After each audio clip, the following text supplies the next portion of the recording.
Alam nyo, dito sa Pilipinas, yung mga kwento natin, hindi lang yan basta pampatulog, no? Parang mga bintana yan sa mundo ng ating mga ninuno, mga alamat na humubog mismo sa kultura natin. At ngayon, bubuksan natin ang isa sa mga yan at sabay-sabay nating sisirin ang hiwaga ng alamat ng sirena. Teka, pakinggan mong mabuti. Pag daw bilog na bilog ang buwan at sobrang tahimik ng paligid, sabi ng mga matatanda, may maririnig kang isang kakaibang himig, isang awit na parang puno ng lungkot na parang dala ng hangin mula sa gitna ng dagat. Kanino kayang boses yon? Yan ang aalamin natin. Okay, ang simula ng alamat na ito ay tungkol sa isang napakalalim na pag-ibig. Pero hindi ito pag-ibig sa isang tao ha, ito ay pag-ibig para sa malawak, minsan mapanganib pero laging mahiwagang karagatan. I-picture niyo to, isang maliit na komunidad kung saan ang buong buhay nila ay nakasentro sa dagat. Ang bawat pagsikat ng araw ay pag-asa at bawat paglubog nito pasasalamat. Dito, yung alon talaga ang nagdidikta ng anilang kapalaran. At sa nayong to, may isang dalaga na kakaiba sa lahat. Ang pangalan niya, Marina. Sabi nila, pag tiningnan mo raw ang mga mata niya, parang dagat na rin mismo ang nakikita mo. Kalmado sa labas, pero grabe ang lalim at hiwagang tinatago sa loob. Kasi habang yung iba takot sa lakas ng karagatan, para kay Marina, iba. Para sa kanya, kaibigan ito, nanay, tahanan. Sa pandinig niya, yung bawat hampas ng alon, hindi yun ingay. Bulong yun na siya lang ang nakakaintindi. Ganun kalalim yung koneksyon niya. Pero alam mo yun, sa bawat matinding pagmamahal, laging may kaakibat na panganib. At dito napapasok yung isang paalala na sana lang, hindi niya binaliwala. Ito yung paulit-ulit na sinasabi ng mga pinakamatanda sa nayon. Hindi yan batas na nakasulat sa papel, kundi sa mga karanasang nag-iwan ng takot.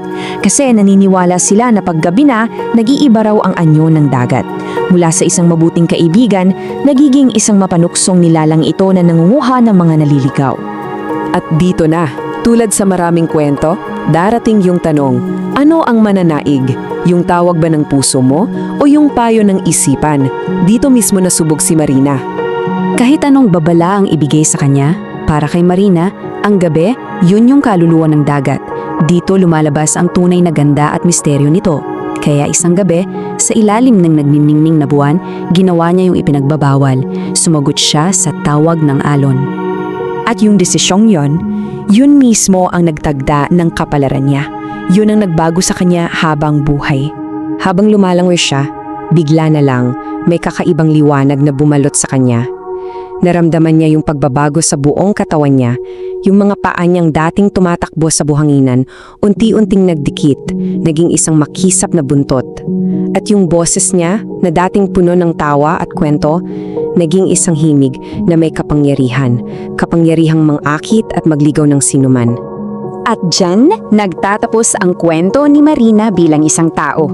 Pero dyan din nagsisimula ang walang hanggang alamat ng isang mahiwagang nilalang ng karagatan.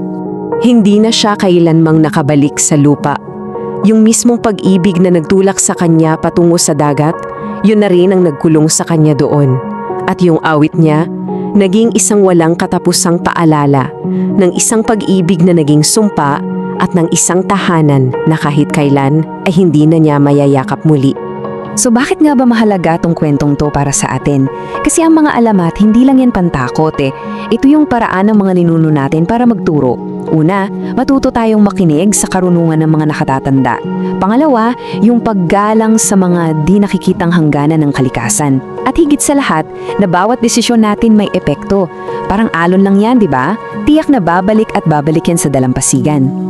Ay, ang alamat ni Marina, isang paalala mula sa nakaraan. Pero yung tanong, para sa ating lahat ngayon, kung yung puso mo may malakas na tinatawag, isang bagay na bawal pero yun yung nagpapasaya sa'yo, susundin mo ba? At handa ka ba, anuman ang maging kapalit? Pag-isipan mo.